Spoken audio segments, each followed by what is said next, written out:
The grove was silent, filled with the gentle rustle of leaves and the soft breath of gathered disciples. The Buddha sat beneath the Bodhi tree, his presence serene, his gaze as steady as the mountain's peak. Ananda approached the Buddha with a question in his heart, his steps measured, his mind seeking clarity and truth. Blessed One, Ananda began, bowing low. Why do we chant? What purpose does it serve in our journey? The Buddha smiled, his eyes warm, his voice smooth as the flowing river. Ananda, chanting is more than sound. When the voices of many rise together, they create harmony beyond the boundaries of self, uniting minds and hearts alike. Consider the ocean, vast and deep, where individual waves merge into one unbroken expanse. Chanting creates such unity. Through chanting, the wandering thoughts find a rhythm, and the restless mind rests in peace. Attuned to the present, Ananda listened intently, his mind absorbing the wisdom like the earth absorbs the rain. The disciples leaned closer, eager to understand the profundity of chanting in their spiritual practice and everyday lives. The Buddha continued, his tone resonating with calm assurance. Chanting also prepares the mind for awakening, for it dissolves barriers. When we chant, we release our clinging, loosening the ties to transient illusions that bind us to suffering. A young disciple, Kunda, raised his hand, his voice trembling.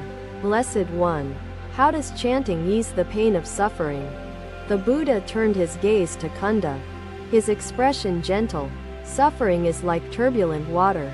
It obscures clarity and peace. When we chant, the mind becomes still, and the hidden depths of truth are revealed in the silence.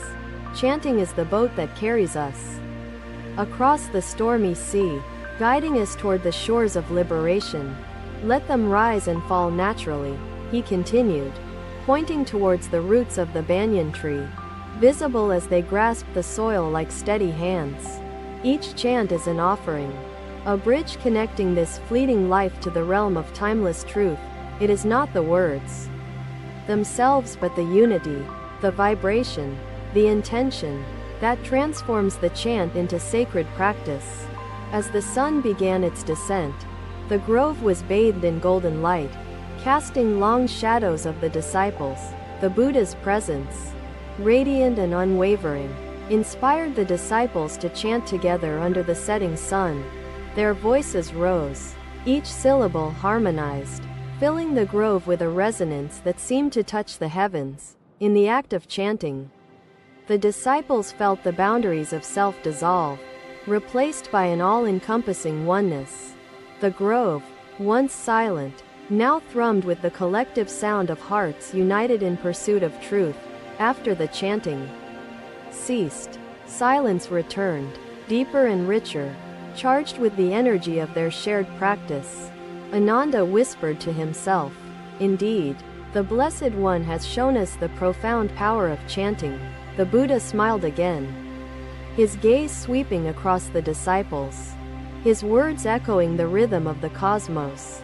The sound of chanting will fade, but the silence it reveals will remain as the mark of wisdom. Let chanting be your bridge to clarity, your offering to the timeless, your guide to the depths of peace. The disciples bowed deeply, their hearts full of gratitude, their minds ignited by the Buddha's teachings. As night descended, the grove shimmered with the quiet glow of understanding and unity shared among the faithful. The chanting that day became more than practice. It became a living, breathing essence of truth and interconnectedness. Another day, the Buddha and his disciples arrived at a village consumed by drought, its air heavy with sorrow and despair. The villagers gathered, their faces weary, their hands trembling with the weight of their hopelessness and unyielding circumstances. The Buddha surveyed the gathering with compassion, his gaze steady, his presence calm as the surface of a still lake. A village elder stepped forward hesitantly, his voice faltering. "Blessed One, our crops have failed. Without rain, we have no food, no means to survive." The Buddha nodded, his expression empathetic, his voice firm yet soothing. Suffering arises when we cling to what is impermanent. Our suffering does not stem from change itself but from our refusal to accept the nature of impermanence in life. This practice of silence is not merely for today, he said, but for eternity, guiding you beyond suffering.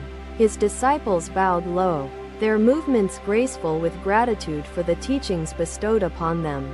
As gentle as falling leaves, let us chant together and offer the village the resonance of peace and hope. The disciples bowed, their robes rustling gently, as their voices began to rise in unison, chanting the ancient teachings. The rhythm of their chant filled the air, its vibrations carrying over the dry fields, easing the heaviness of the moment. The villagers watched, some puzzled, others captivated, their sorrow slowly transforming into a curiosity they hadn't felt for days. A young villager approached the Buddha, her voice trembling. "Blessed One, your chanting seems to lift the weight of my heart." The Buddha smiled gently, his gaze steady. The vibrations of chanting touch the suffering within you, resonating with the rhythm of existence. Chanting does not erase suffering but transforms it, shifting our perception from resistance to acceptance and understanding. The young villager bowed, her tears now mingled with gratitude, her heart lightened by the Buddha's compassionate wisdom. A child, holding her father's hand, whispered, "The chants feel like rain, soothing even without water falling from the sky." The Buddha glanced toward the child, his smile radiant, his words warm. Indeed, the rain of chanting nourishes the spirit, as the earth craves water. The heart craves connection and harmony to grow and thrive. Even amidst hardship, the chants continued, their cadence steady, their energy unwavering, filling the village with a sense of shared resilience. The villagers, inspired by the chanting, began to join, their voices hesitant at first, then merging into the harmony. Together, their voices carried across the barren land, transforming it into a fertile ground for hope and communal unity. The elder who had spoken earlier approached the Buddha, his hands clasped. "Blessed One, how do we sustain this hope?" The Buddha replied, his voice imbued with warmth. "Chanting opens the heart, but it is wisdom that sustains us through impermanence. Practice stillness, practice mindfulness, and allow chanting to guide you toward understanding the transient beauty of existence." The villagers bowed deeply, their spirits renewed, their minds ready to embrace the teachings and their path forward. As the sun set, the chants faded, replaced by a profound silence, charged with the energy of shared transformation. The Buddha addressed the disciples and villagers alike. "Let your chanting be not just sound, but a bridge to interconnectedness. It is in unity, in understanding, and in acceptance that true liberation begins." Even amidst life's suffering, the villagers returned to their homes, their hearts nourished, their hope restored, carrying the resonance of chanting within them. The disciples reflected on the day's events, their minds ignited by the profound impact of chanting on the village. That night, the village became a beacon of harmony, the chants echoing through the collective memory of its people. The Buddha and his disciples departed the next morning, their footsteps light, their hearts filled with gratitude and purpose. The village, once burdened by drought, now carried the rain of chanting and the wisdom of the Buddha's teachings. Another day, the Buddha and his disciples gathered in the grove, the soft glow of twilight enveloping the serene setting. The air was filled with a sense of quiet anticipation, as though the trees themselves awaited the Buddha's teachings. The disciples sat in a semicircle, their robes neat, their eyes fixed on the figure of the Blessed One. The Buddha, calm and radiant, began to speak, his voice steady and deliberate, his words weaving a tapestry of wisdom. Chanting, "My disciples," is both a practice of sound and a gateway to the silence that lies beyond sound. The disciples exchanged glances. Their curiosity piqued. Their minds opened to unravel the deeper meaning of this teaching. Sariputta, known for his insightful questions, asked gently, "Master, how can silence follow chanting? Are they not opposites in nature?" The Buddha smiled, his gaze serene. "Sariputta, sound and silence are not opposites. They are parts of the same eternal truth. When you strike a bell, its sound vibrates and fades, leaving the silence richer for having held that resonance. Chanting is like the bell.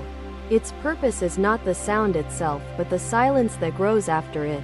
The disciples pondered these words, their minds grasping at the profound connection between the transient and the eternal. The Buddha continued, "When we chant, we enter the rhythm of the cosmos, aligning ourselves with the impermanent flow of existence. The sound rises and falls, as do all things, teaching us to let go and embrace the cycle of impermanence." A younger disciple, Rahula, ventured to ask, "Blessed One, what lies within the silence that follows chanting? Is it the ultimate truth?" The Buddha's eyes softened as he addressed Rahula. "Silence is the mirror in which the nature of existence reveals itself. In that silence, you see impermanence, interconnection, and the emptiness that is also fullness.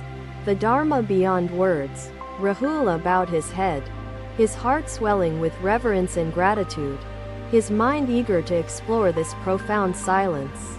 The Buddha's words became softer, almost a whisper carried by the evening breeze. Chanting is an offering, but its essence transcends sound. It is not in the voice alone that the Dharma resides, but in the intention, the unity, and the awakened heart. Let chanting guide you to listen, not to the sound, but to the silence it leaves, where truth resides. As the disciples meditated on these teachings, the grove became still, the air thick with the gravity of understanding. The Buddha's gaze lingered on the horizon, where the sky blushed with the colors of dusk, embodying impermanence. Then, turning back to his disciples, he said, "The chanting of voices fades, but the chanting of the heart echoes eternally. Let the rhythm of chanting awaken you to the deeper rhythm of existence, where suffering transforms into wisdom." The disciples chanted together, their voices merging into one, creating vibrations that seemed to dissolve into the cosmos itself.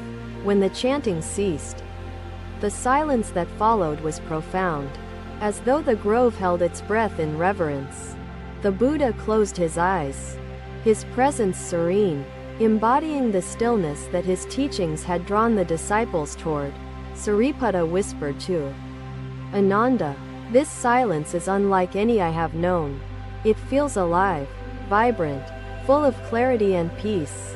The Buddha opened his eyes, his gaze filled with compassion. "That which you feel, Sariputta, is the essence of the Dharma. Cherish this silence, for it holds the truth that cannot be spoken, the wisdom beyond all words and sounds." As the moon rose, casting silver light across the grove, the disciples meditated in stillness, their hearts filled with gratitude. The grove became a sanctuary of silence, its every leaf and branch a witness to the timeless teachings shared there. The Buddha's final words that evening resonated like a soft echo. Chant with your voice, but live with the silence in your heart. The disciples bowed deeply, their hearts and minds alight with the profound wisdom they had been privileged to receive. The night unfolded, carrying the silent echo of the Buddha's words, a reminder of the path they were to walk. The Buddha continued, "Your practice is the stem, carrying you upward, steady and unwavering, toward enlightenment." The sun climbed higher, its light dancing on the pond's surface, illuminating the flowers in their quiet splendor. Thank you for watching. Buddha's teachings are always with you. Subscribe to our channel and we will see you in the next video.